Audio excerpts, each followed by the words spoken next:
कक्षा 12वीं की पढ़ने वाली एक छात्रा जो उत्तर प्रदेश के मुरादाबाद जिले की रहने वाली 18 मार्च 2022 को होली का पर्व खेल के वो अपने घर नहा रही थी। उसी वक्त 3 दबंग उसके घर में घुसे और उसका नाचने का अश्लील वीडियो और फोटो ले लिया। जब लड़की ने विरोध किया तो उसने उसके साथ गंदी हरकत भी की और लड़की बहुत परेशान हो गई। जब वो बहुत ज़्यादा परेशान हुई तो उसने अपने पिता को ये बात बताई। तो पिता और वो लड़की दोनों वहाँ से थाने, नज़दीकी थाना है, वहाँ एफआईआर दर्ज करवाने चले गए।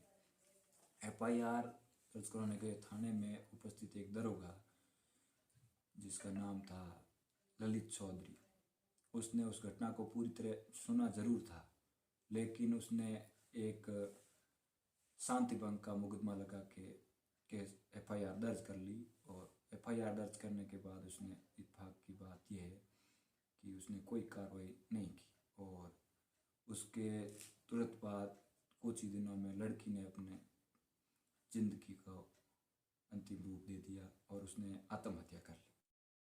उसके बाद उस दरोगा ने इस घटना से कोई सबक नहीं सीखा और उसने एक ऐसी घटना के बाद पूरे उत्तर प्रदेश में जहाँ जहाँ तक पुलिस के बारे में सुना वहाँ तक वहाँ पुलिस में उत्तर प्रदेश पुलिस ने उस दरोगा पर थू थू किया, क्योंकि वाकई घटना इतनी शर्मनाक थी कि उसने जो काम किया वो बहुत ही शर्मनाक था। और आज की कहानी उस दरोगा की है जो एक बार अपना मुंह छुपाकर मुरादाबाद से सीधा पीलीभीत भाग गया। जय माता दी, राम राम सा। मैं फतेह सिंह बापिनी आज मैं आपको सुनाने जा रहा हूँ सच्ची घटना उत्तर प्रदेश के एक जिला अमरावती। दरअसल बात कर रहा हूँ 3 जनवरी 2024 की। एक महिला कांस्टेबल एसपी से मिलने लाइन में अपनी बारी का इंतजार कर रही थी। एसपी अनुपम सिंह से मिलने की बारी का इंतजार कर रही थी। तभी उसको आवाज़ लगती है और वो मिलने जाती है तो वो एसपी के सामने रोने लगती है और बहुत परेशान लग रही है। तो वो पूछते हैं कि तुम बहुत परेशान हो, क्या बात है। जब उसने अपनी वाकई उसकी कहानी उसने पूरी बताई तो वाकई उसकी कहानी दर्दनाक थी। दरअसल वो बताते हैं कि मजोला एक थाना लगता है जो हाईवे के पास है और मैं उसमें एक डेस्क के तौर पर महिला कांस्टेबल बताए काम करती हूँ और मैं वहाँ काम करती हूँ। वहाँ का एक दरोगा जो उसके पास से गुजरते हैं काम के टाइम, तो वो उसे पूछते हैं कि तुम कहाँ से हो और क्या नाम है। वो उसको बताती है और वाकई में महिला कांस्टेबल थोड़ी दिखने में सुंदर और सुशील थी। तो दरोगा ने पूछा तो उसने बताया कि मैं अलीगढ़ जिले के पास कुछ छोटे से गांव बताया। तो दरोगा ने पूछा एक बार फिर से बताओ कहाँ से। तो उसने बताया कि मैं अलीगढ़ जिले के पास एक छोटे से गांव से। तो उसने हंसकर कहा ये तो बहुत ही इत्तेफाक की बात है, मेरा भी ननिहाल वहीं पर है, मेरी माँ का मायका है, तुम तो मेरे ननिहाल की निकली। और फिर वो बातों बातों में अपनी रिश्तेदारी निकालते हैं और वो भी उस पर विश्वास करने लगती है, क्योंकि वो उसके प्रदेश में कोई मिल जाता है अपने ही प्रदेश का तो एक अपना सा लगने लगता है। लेडीज महिला कांस्टेबल पूछती है कि सर आप कहाँ से हो। तो वो बताते हैं कि मैं तुम्हारे बगल वाले जिले बुलंदशहर का हूँ। जैसे ही वो महिला बुलंदशहर का सुनती है तो उसे लगता है कि वो कोई अपना ही है। और ऐसे ही फिर देर रात ड्यूटी पर थी महिला थी तो उसे पूछा गया कि चलो मैं तुम अकेली कहाँ परेशान होगी, मैं तुम्हें रास्ते में छोड़ दूंगा। तो वो महिला भी मना नहीं कर पाई, क्योंकि उसने जो नज़दीकियाँ बढ़ा दी, रिश्तेदारी बताई थी इसी की। और वो ऐसा ही कुछ दिन तक चलता रहा। जैसे ही वो महिला और कांस्टेबल जाता तो वो उसको किसी न किसी बात का मौका देखता और उसे छोड़ने का रास्ता देखता था। ऐसे ही कुछ दिन चलता रहा, यही मामला चलता रहा। और उसके बाद जैसे ही उसने एक दिन मौका पाके उसको अपने रूम पे ले गया और रूम पे ले जाने के बाद वो उनकी नज़दीकियाँ बढ़ती गई। जब वो अपने रूम पे लेके चला गया तो उसने उसके साथ नज़दीकियाँ बढ़ाई और उन्होंने शारीरिक संबंध भी बनाए। महिला ने मना किया, लेकिन उसने मना करने के बावजूद भी बोला कि कोई दिक्कत नहीं होगी, कोई भी दिक्कत होगी तो हम दोनों शादी कर लेंगे। और वैसे भी तुम बालिग हो, समझदार भी हो, उसमें कोई दिक्कत नहीं है। और वो साजिगा बोल के उसके साथ शारीरिक संबंध बनाता था। उसने ऐसा विश्वास दिलाया कि उसने विरोध भी किया, लेकिन फिर भी उसने ऐसा विश्वास दिलाया कि अब वो मना भी नहीं कर सकती थी।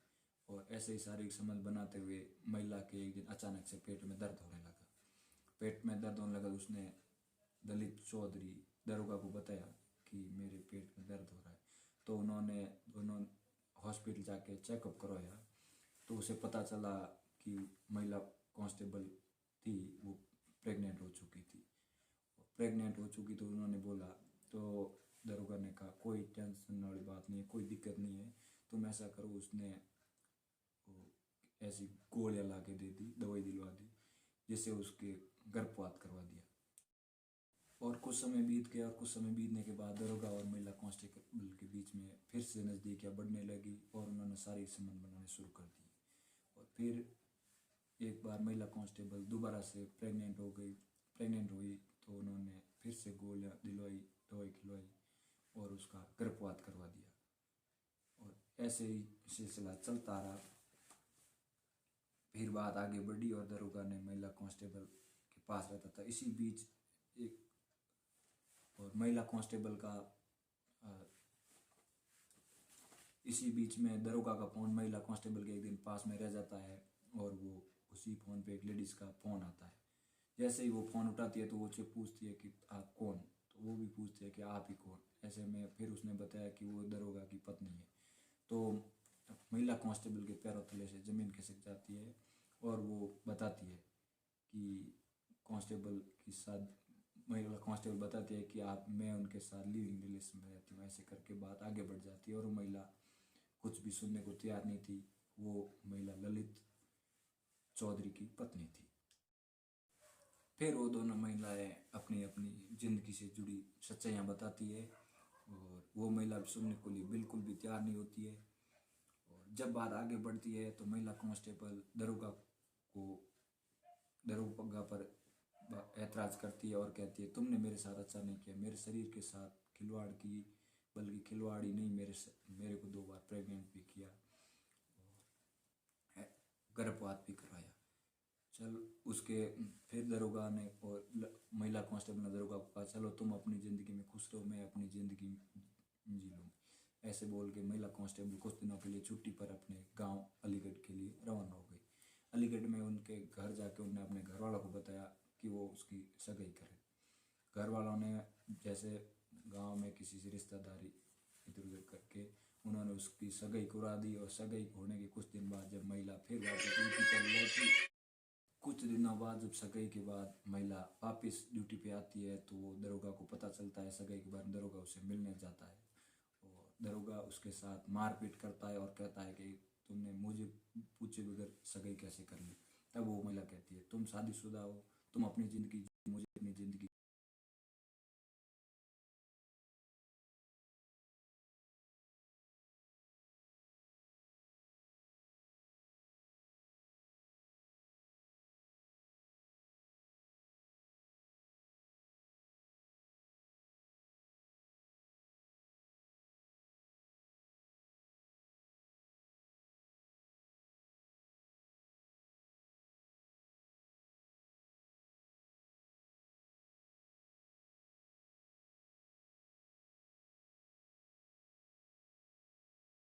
ये सब सुन करके वो वहाँ से चला गया। महिला कांस्टेबल कहती है कि मुरादाबाद में रहने वाले उच्च अधिकारी को कई बार उसने ये बात बताई, लेकिन किसी ने भी कोई सुनवाई नहीं की। इसीलिए वो बहुत ज़्यादा परेशान हो गई। लेकिन उसके साथ ने उस पर दबाव बताया कि वो एसपी अनुपम सिंह को ये बात बतानी चाहिए। और वो 3 जनवरी 2024 को एसपी अनुपम सिंह के पास पूरी कहानी बयां करती है। और एसपी इस बात को सुन के बहुत ही गुस्सा होता है और बाद में वही महिला थाने में फ़ोन करता है और कहता है कि एक महिला कांस्टेबल को आपके पास भेज रहा हूँ, उसकी पूरी शिकायत सुनने के बाद आप एफआईआर दर्ज करें। फिर पूरी बात सुनने के बाद महिला दरोगा की ओर से उसके भाई, पत्नी और तीनों पर एफआईआर दर्ज की गई। विरुद्ध तीनों की एफआईआर दर्ज की गई। धारा 376, धारा 323 और 313, 504 और 506 के SC/ST एक्ट की धारा में मुकदमा दर्ज किया गया। धारा दर्ज करने के बाद मामले की जांच की जाती है और SP की तरफ से नामोदा सदा को CO होती है। मुकदमा दर्ज होने के बाद SP की तरफ से नामोदा सदा की CO अंजलि कटारिया को मामले की जांच दी जाती है और नामदा